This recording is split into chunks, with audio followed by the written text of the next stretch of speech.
Ce drame horrible à Helem, près de Lille, où 2 jeunes enfants et leur grand-mère sont morts intoxiqués dans un début d'incendie de leur maison. Alors, faut-il rappeler que tous les foyers français devront être équipés de détecteurs de fumée à partir de mars 2015. Mais pourquoi attendre cette date?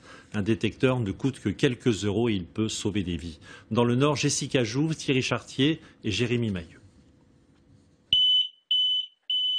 Cela ne prend que quelques secondes à installer et pourtant nombreux sont les plafonds où il manque cet appareil. Chaque foyer doit être équipé d'au moins un détecteur de fumée par étage et c'est à l'occupant du lieu comme cette famille de faire le nécessaire. C'est déjà pour prévenir encore, même qu'on dort la nuit, si ça peut sonner, c'est qu'il y a quelque chose, donc on peut se réveiller puis voir ce qu'on peut faire. Moyennant une cinquantaine d'euros, des professionnels peuvent même se charger de l'installation. Avec eux, normalement, tout est conforme et adapté à la loi.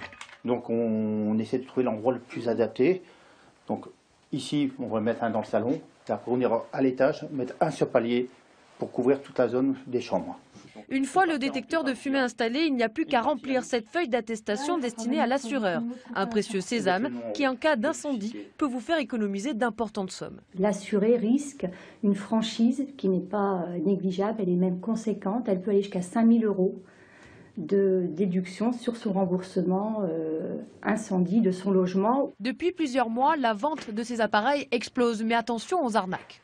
La garantie CE, la norme NF, c'est déjà une première garantie.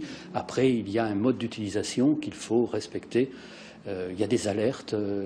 Voilà. Si on suit, si on a une bonne utilisation du matériel, il n'y a pas de risque.